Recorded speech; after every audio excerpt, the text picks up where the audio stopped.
बिस्मिल्लाहिर्रहमानिर्रहीम। मैयत को दफन करने के बाद कब्र में मुर्दा की पहली रात को लैलतुल दहन कहते हैं। ये रात बहुत सख्त और मराहिल से बरी होती है। बदकारों के लिए वहशतनाक, जबकि मोमिनों के लिए बहिश्त नमा होती है। आज एक लंबी, तफसीली और मुतफ़िका हदीस पेश करेंगे जिसमें कब्र में नेक और बदकार इंसानों से सवाल जवाब और मैयत की कब्र में पहली रात का तफसीली तौर पर हमारे प्यारे नबी सल्लल्लाहु अलैहि वसल्लम ने ज़िक्र फरमाया है। मौत के पहले कुछ घंटे और पहले दिन रूह बरज़ख के अलावा इस मादी बदन के साथ साथ रहती है, क्योंकि दुनिया में रूह को इस मादी बदन से उनसो मोहब्बत थी, इसलिए अब वो इस बदन पर ख़ास तवज्जो रखती है और इसके साथ साथ रिश्ता और राब्ता बरकरार रखना चाहती है। गुस्ल और दूसरे अमूर सर अंजाम देते वक़्त रूह इस बदन के साथ रहती है और इस मादी बदन को दफन करते वक़्त रूह खुद को कब्र में देखती है। जो ही मैयत को कब्र में रखा जाता है, इसी वक़्त कब्र की पहली रात का आगाज़ हो जाता है और ये बहुत ही सख्त रात होती है। जैसे मैयत तजर्बा करती है और इससे कोई छुटकारा नहीं है। हज़रत इमाम सादिक की रवायत को मद्देनज़र रखते हुए मुसलमानों की नज़र में कब्र और वहाँ के पेश आने वाले तमाम अहवाल आलम बरज़ख हैं। इस नज़रिए के मुताबिक कब्र में दाखिल होना और कब्र की पहली रात मौत के आगाज़ से ही शुरू हो जाती है और बदन के दफन होने से कोई तो अलग नहीं है। अब जिन लोगों के जिस्म दफन नहीं होते, यानी आग में जल जाते हैं या पानी में गर्क हो जाते हैं, तो इनकी पहली रात कैसे गुजरेगी? इस बारे में इमाम तिबरी बयान फरमाते हैं कि हज़रत इमाम हसन अक्सरी के पास एक शख्स आया और पूछने लगा कि जो लोग जल जाते हैं या पानी में डूब जाते हैं, उनके जिस्म दफन नहीं किए जा सकते, तो फिर इनकी कब्र की रात कैसी होगी? आप फरमाने लगे कि मरने के बाद की हालत का नाम कब्र है। चाहे मरने वाला जल जाए, दरिया में गर्क हो जाए, कोई शेर वगैरह निगल जाए, इस कब्र की कैफियत, अज़ाब व आराम की कैफियत हमें नहीं बताई गई है। बस जिस कदर हमें बताया गया है, इसलिए कब्र की नेमतें या तकलीफ़ें कैसे मिलेंगी, इसके बारे में सवाल करना बेसूद है। समझने के लिए इतना काफ़ी है कि रात में जब हम ख्वाब देखते हैं तो इसमें हम कहीं जा रहे हैं, किसी से बातचीत कर रहे हैं, तो जिस्म हमारा हमारे बिस्तर पर होता है और रूह का तो अलग टहलने, किसी से बातचीत करने से होता है। इसी तरह रूह जो ऐलैन में चली जाती है और जिस्म कब्र में रहता है, तो इन दोनों का लगाव इस ख्वाब की तरह होता है। जिस्म कहीं होता है वो अल्लाह ही को मालूम है। अब बात करते हैं कब्र की पहली रात कैसी होगी। हज़रत बरा बिन आज़ब रज़ी अल्लाह ताला अन्हु बयान करते हैं कि हम हजूर पाक सल्लल्लाहु अलैहि वसल्लम के साथ एक अंसारी के जनाजे में शरीक हुए। हम जब कब्र पर पहुँचे तो लहद तैयार नहीं हुई थी। लहद तैयार हो रही थी कि हम हजूर अक़दस सल्लल्लाहु अलैहि वसल्लम के पास बैठ गए, जो कि मैयत के सरहाने बैठे थे। हमने देखा कि आप सल्लल्लाहु अलैहि वसल्लम कभी आसमान की तरफ देखते और कभी लहद के अंदर देखते, जो कि तैयार हो रही थी। 3 मरतबा ऐसा करने के बाद हजूर अक़दस सल्लल्लाहु अलैहि वसल्लम ने इस तरह दुआ मांगी, ए अल्लाह, मैं अज़ाब कब्र से तेरी पनाह चाहता हूँ।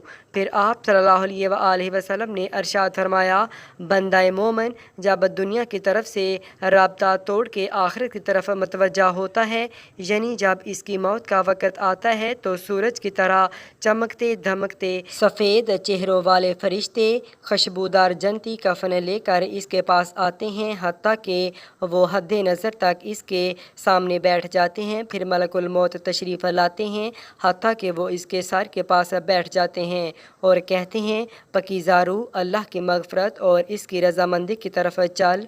वो रूह ऐसे निकलती है जैसे मशकीज़े से पानी का कतरा, बिल्कुल गैर महसूस तरीके से इसकी रूह निकाल ली जाती है। और जब मलकुल मौत इसकी रूह निकालते हैं तो बाकी फरिश्ते उसे आँख झपकने के बराबर भी उसे मलकुल मौत के पास नहीं रहने देते, बल्कि उसे फ़ौरन इसके कफन और इस खुशबू में लपेट देते हैं जो जन्नत से लाई होती है। फिर इसकी रूह को लेकर बुलंद होते हैं और फरिश्तों की जिस जमात के पास से वो गुज़रते हैं तो फरिश्ते पूछते हैं कि ये कैसी खुशबू है, तो वो इसके दुनिया के नामों में से बेहतरीन नाम लेकर बताते हैं कि ये फ़लाँ बिन फ़लाँ की रूह है, हत्ता कि वो उसे आसमान पर ले जाते हैं और इसके लिए दरवाज़े खोलने की इजाज़त तलब करते हैं, तो आसमानों के जो दरवाज़े हैं इसके लिए खोल दिए जाते हैं। फिर हर आसमान के मुकर्रब फरिश्ते अगले आसमान तक इस रूह को इज़्ज़त व एहतराम के साथ लेकर जाते हैं, हत्ता कि उसे 7वें आसमान तक पहुंचा दिया जाता है। तो अल्लाह ताला फरमाता है, मेरे बंदे का नामा अमाल अलैन में लिख दो।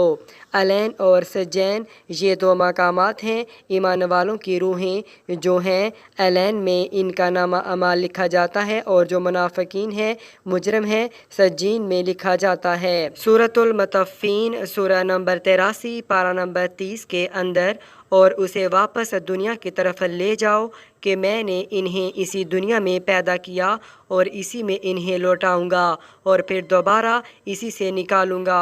फिर इसकी रूह इसके जिस्म की तरफ लौटा दी जाती है, क्योंकि ये लौटना दुनिया का लौटना नहीं होगा, यानी वो लौटने के बाद ये बात नहीं है कि कब्र में बैठ जाएगा, हमें नज़र आएगा। ये सब कुछ बरज़खी मामलात होंगे। आयत नंबर 42 के तहत नींद की हालत में भी इंसान की रूह कब्ज़ होती है, लेकिन इसको चुटकी काटें तो वो जाग उठता है, रूह का तअल्लुक़ भी रहता है। इस हालत में बिल्कुल इस तरीके से ये मुख्तलिफ लाइफ है।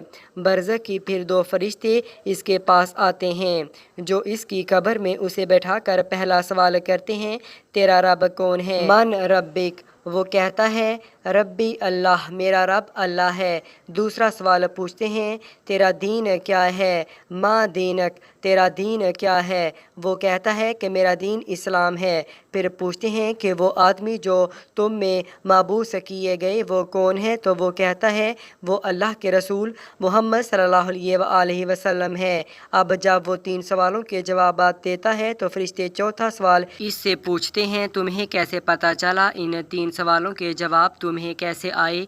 वो कहता है मैंने अल्लाह की किताब पढ़ी थी, मैं इस किताब पर ईमान लाया और मैंने इसके हक़ होने की तस्दीक की।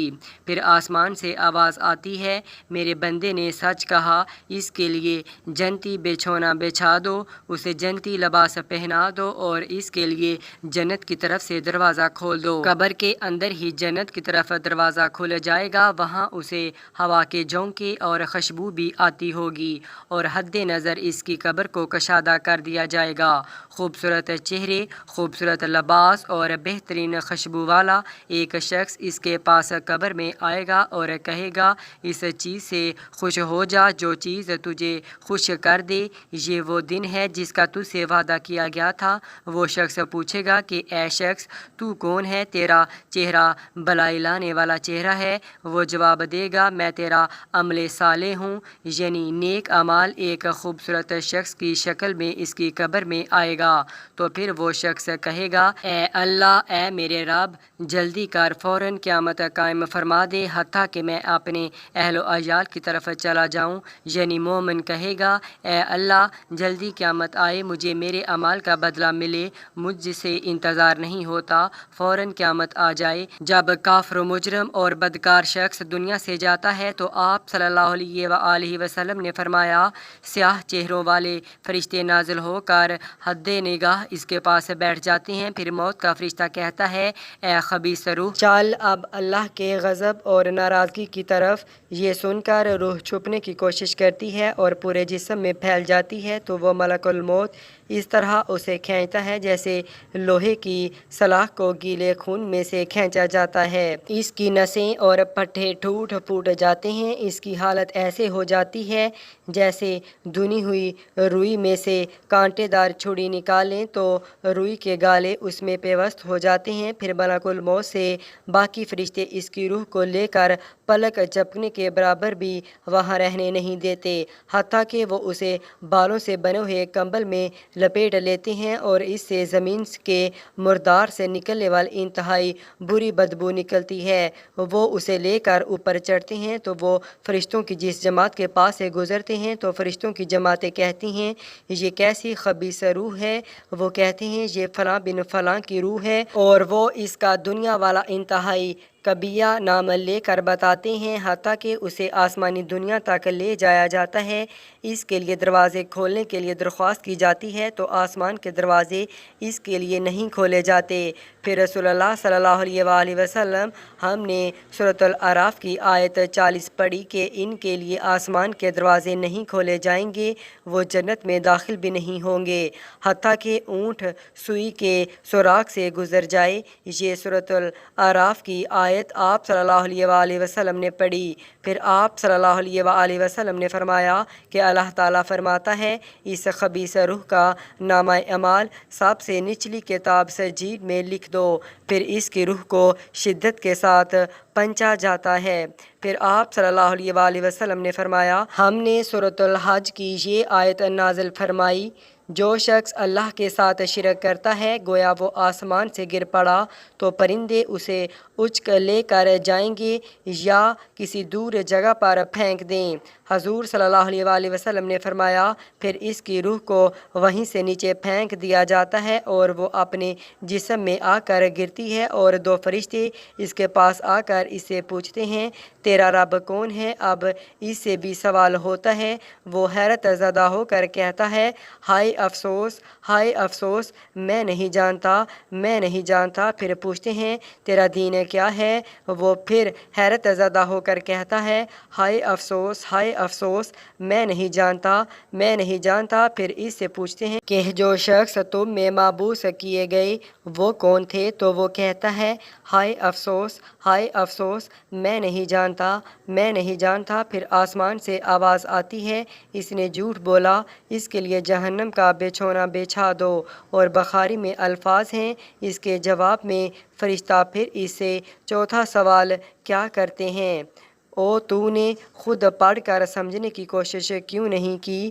یا جو لوگ سمجھے ہوئے تھے، کتاب و سنت پر چلنے والے لوگ تھے، ان کے ساتھ تو کیوں نہیں چلا؟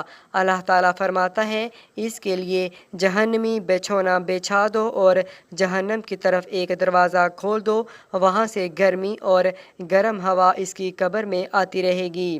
اس کی قبر کو اس قدر تنگ کر دیا جائے گا کہ اس کی پسلیاں ایک دوسرے کے اندر داخل ہو جائیں گی، اور ایک قبیح چہرے والا شخص قبیح لباس میں، انتہائی بدبودار لباس میں اس کے پاس آئے گا اور اسے کہے گا تمہیں ایسی چیزوں کی بشارت ہو جو تمہیں غم زدہ کر دیں، یہ تیرا وہ دن ہے جس کا تجھ سے وعدہ تھا۔